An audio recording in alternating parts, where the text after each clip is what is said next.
Welcome to Todd's Lantern, where we discover the history, talent, and charm of St. John, New Brunswick.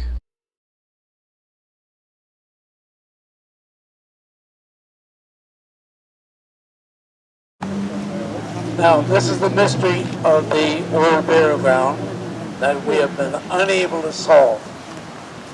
And this tree reads as follows: Tilia ex European, Eastern Linden, Tilissaceae, European linden, Tila ex Europea.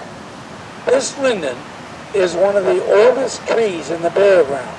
It is locally known as the gold tree. Folklore has it that a robber stashed stolen gold in its branches while making his escape. Harold, Billy, myself, I don't know if Bill's ever looked for this, but Bill's a great fellow for finding stories, too. We have not been able to find anything to verify this story. We called the Irvings, who put the plaque on the tree. Nobody that's currently in the Irving operations has any idea, nor do they have any files that would tell us the background of this story. It would be great to know how it got to be known as the gold tree. But we simply don't know. I can't share the story with you. My friend Vernon Garnett, though, tells me that he took some branches off the tree, and when the branches dry, they are gold colored. So that may have led to the story. We don't know. But that's the closest sort of explanation we can come up with. You haven't found any lately, have you, Harold? Nope. Oh, this is better than Oak Island. This is better than Oak Island. Well, nobody's digging it up anyway. No. Then. All right. So the gold tree is a mystery. So we're going to go now, we're going to head this way.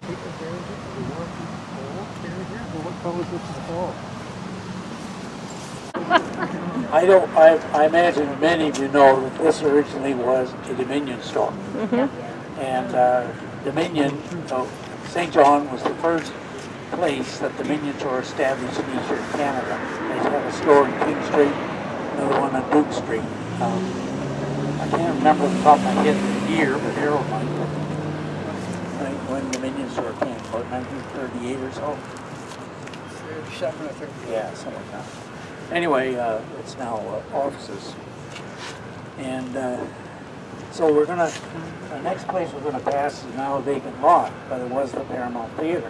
And the Paramount Theater and the Capitol Theater, which was across the road, this became the Imperial. Started out as the Imperial, became the Capitol, and went back to the Imperial. The Paramount Theater has a very interesting story. Some of you may have read in the Telegraph Journal 2 or 3 weeks ago a story about a German submarine man who was brought ashore at St. Martin's, above St. Martin's, and came into St. Martin's, and then eventually went up to Canada. I think he went to Montreal, if I'm not mistaken. And this man then was found to be a German spy, and he was then put in jail for the rest of the war, and then he disappeared. Anyway, the story that I was told by a number of people over the years was that when they finally caught up with this guy in Montreal, that they were sure he'd been in St. John because he had a Paramount Theater ticket in his pocket. The only problem with the story was Paramount Theater wasn't built till 1948, 3 years after the war was over. So, do you know that one, Harold? Oh, yeah. I got one yesterday about the U-boat that was sunk by a destroyer just off London. Is that right? Great Yeah. story. That's what's Anyway, you can't believe all the stories you hear. Sometimes you can be sure they're not right, but other times, like the gold tree story, you're not sure because you can't find out, or there's nothing in the story to prove it's right or it's wrong. So you have to accept it as folklore or fake lore. one or the other. And Harold doesn't deal in fake lore. I have a lot of fun with it. Let's go.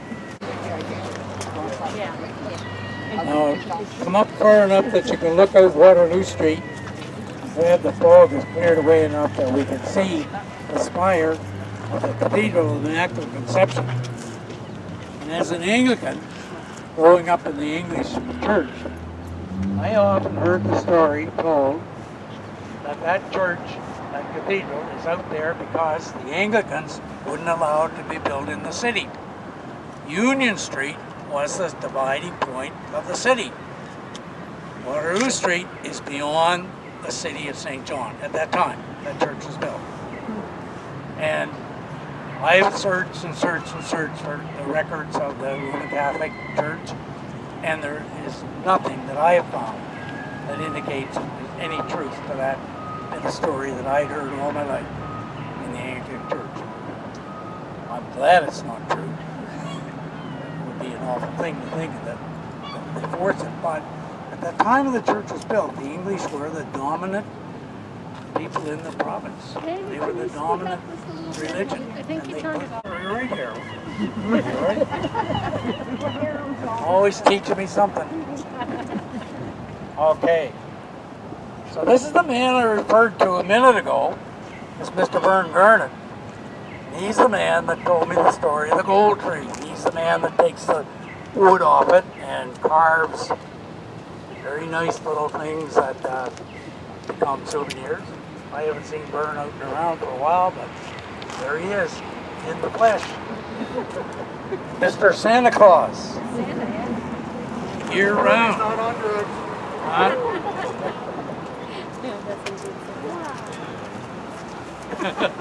That's what happens when you work for a lawyer, they put you in a mask. I want to talk about the bank here in the corner. This bank was built in 1939, and Bank of Nova Scotia. The design is not universal, but Canada-wide. At that time, the symbolism that's on the bank on industry and commerce was used on similar banks all across the country. And the bank eventually closed off for $1. I think they gave it to the University of New Brunswick. That's a great hall. I had the opportunity to interview Connie Long. I was curious about a story that I had been told as a boy. That this bank had the largest Christmas tree of any bank in Nova Scotia in all of Canada. Not only that, it was the first bank of Nova Scotia to ever have a Christmas tree in the main body of the bank. However, Connie Long told me this was not true. It might have been the largest tree.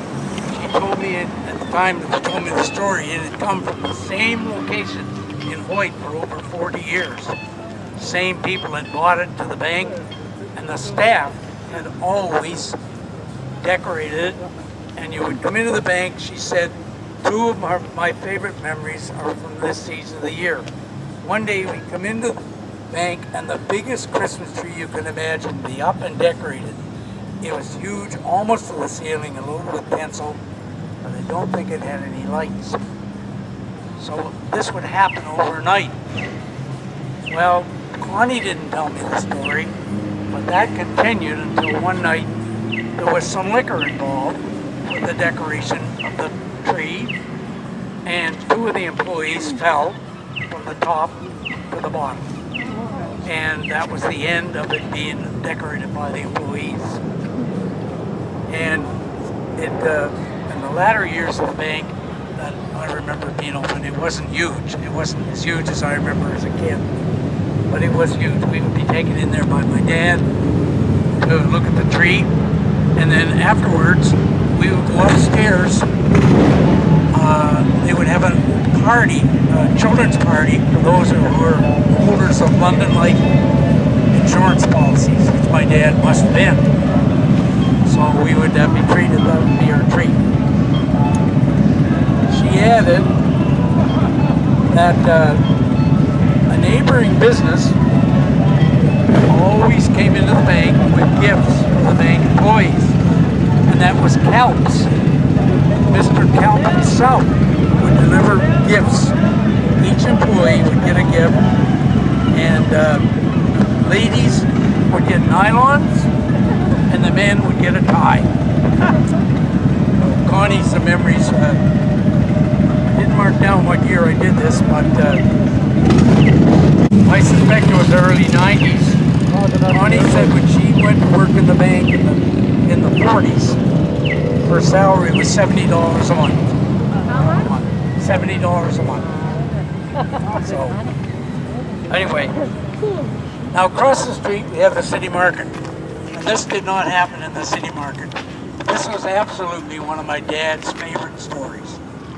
Dad was a Quanian, and this man that the story's about was also a Quanian, and they traded stories. The Lancaster Quanians loved to tell a delightful story about one of their members, Willard Moore, when he kept a shop in Fairville. Maryland, remember this. He was famous for his meats and poultry. Late one Saturday, a woman came into the store looking for a suitable chicken for Sunday dinner. Willard had only one chicken left. When he brought it out to show her, and she told him how much it was, she told him it was much too small. "Have you anything else?" she asked. "Certainly," Willard said. He went on to the back of the shop, taking the chicken with him. He poked his hand into the cavity of the chicken, fluffed it up as best as he could, brushed up a bit, and bringing it back out, he said to the lady, "Look at this one." "Yes," she said, "that's much better than the other one, but it's still not big enough. I'll take both of them."